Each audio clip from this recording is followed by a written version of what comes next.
working orders and safe working order to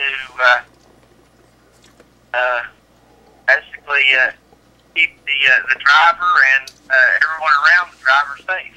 Okay. All right, now this one here would be, these next few questions are if I was someone who's thinking about becoming a truck driver, who's thinking about going to school, and it's basically your opinion on this. Well, some of it's not, but some of it's, you know, what is required by law. So here's the first question. Does my current driving record matter if I decide I'm going to become a truck driver and get my Class A C.D.L. or a C.D.L. period? Driving record does matter. If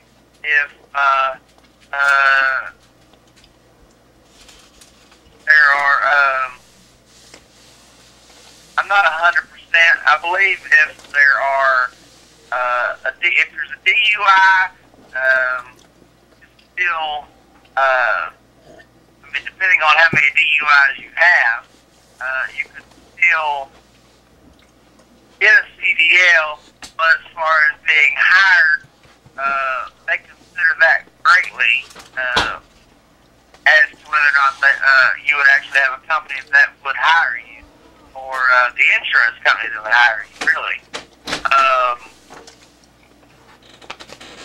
As far as how many accidents you have, I mean, that also plays a part in it. Basically, they want you to, they want to know that you can operate a four-wheel vehicle safely, because what if you can't operate a four vehicle safely, then how are you going to operate something with 18 or more wheels? All right. Do I need to apply for any type of license before signing up for a truck driving school?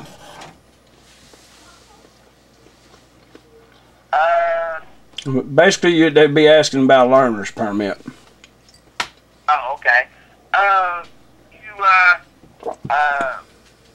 Most of the time, if you are going to school to get your license, they'll tell you everything that you're going to need. You will need to have a permit, which basically just requires that you know the basic information about a vehicle, or about a commercial vehicle, and the different traffic laws and stuff of that nature. And that's good enough. That's good enough. What kind of supplies would I need to buy before I went to school, and while I'm in school, and right after school? What kind of, like, maps and stuff like that? What would I need to buy if I was going to go to truck driving school?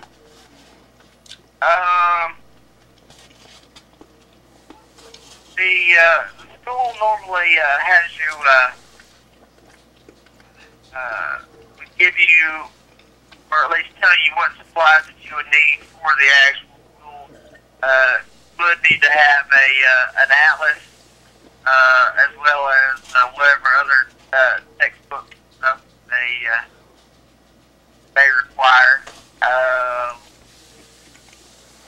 What did you have to have when you went? What did you have to have when you went to school? I had to have a textbook and also a workbook to different things in, and then we had to have log books as well as an atlas, and I can't remember the name of it, but basically, I think it's the motor vehicle regulations or something of that nature.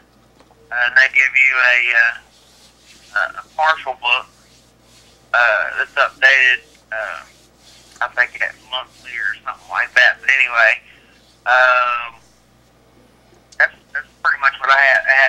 and then obviously it's good to have pen and paper to be able to write down other information that you may want to remember later on. Or what about once you got in the truck on your own? What kind of other supplies would you recommend having to make life easier? You know, make it easier out on the road to find different stuff and whatever. Okay. Well, like I say, an atlas or maps in general is very good to be able to find out where you're going, because I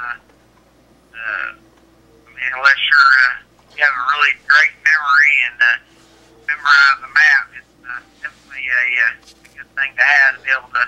Hey, would you recommend just a regular old Rand McNally map, or would you recommend a motor carrier map? And why would you recommend whichever one? You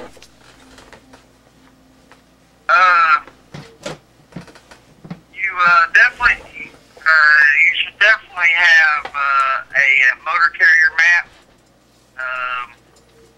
of any type, mainly because it has very important information about load clearances or weight limit, and just simply routes that are not allowed by a truck, for whatever reason, for different ordinances and stuff of that nature. I mean, a regular old car atlas or something like that would not be a great idea there. Something also that helps is a truck stop guide, or some kind of fuel finder. Stop guide, or fuel finder, or something of that nature. Definitely helps be able to basically find places to eat fuel, because you can't just stop at the local McDonald's, can you? No. You definitely have to have enough room to be able to park, and some of those places just would be impossible to try to stop into. All right. The school you went to, did they help you find a truck driving job? Yes, they did. They had recruiters come to the school, and they also gave us a list of different companies that would hire students, and they pretty much didn't want you find the one that you're looking for. They work with the company and things like that to try to get you on your way. And how long did the classes last? The ones you took, and are there daytime and nighttime classes? They do have. I'm not sure if the one that I went to, if they're still if they still have day and night classes. I know they still have day classes, but they did have day, night, and also weekend classes. You work during the week, and you only have off time during the weekend. I mean, they had options, and there are a lot that still have options to whatever fits your schedule.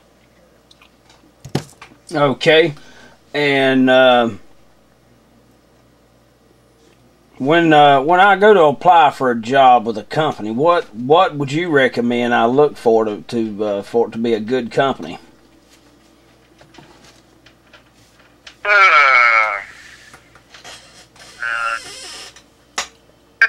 That's kind of a tough one. Well, you've only worked for one company, and you know that's sort of a trick question there, because I mean you've only had experience with that one company. If you don't feel like you qualified to answer it, don't worry about it. Well, I was going to say, look, pay not only for the load miles, but the empty miles as well, to make sure that you're actually going to get paid while you're driving. Another thing to look for would be practical miles versus zip code to zip code miles. I mean, there's not a whole lot of variance, but over time it would make a difference. Oh, it'll make a difference, all right. I've seen the mileage vary up to 100 miles different between what they call the household movers guide, which is zip code to zip code, versus practical miles, which is where you have to go around Atlanta if you're in a truck. It's by law you got to go around it, so you're getting gypped out of miles there. And if every town you have to go do a bypass on in a long trip like that, because of truck routes, you're getting gypped on miles, it'll screw you. So yeah, it makes a big difference over the long haul of of a career. You be getting screwed out of a lot of miles. So practical miles is a good idea. Right. So is there anything else? Because I'm pretty much out of questions. We're up to 42 minutes. Is there anything else would you like that you would like to say to either someone who is a prospective student or just anyone in general? Well, one question that I hear a lot, and it's different for anybody, and do you like what you do? And they're trying to base that on, are they going to like it or not? Right. And my answer to that question would be, this job is not for everyone. It is stressful at times. It can be lonely at times. It just depends on what your motives are, and so the question that you really need to ask is, what do you want to do at this point? I think that's a good question. I think it's a very good question. Well, we have got 44 minutes worth of video and of your picture and your audio from the phone. So I think we'll call it quits for tonight, and maybe we'll be able to do a live interview with Statue in the near future. For Statue, this is MacDaddy 1911A1 signing off. Y'all have a good night.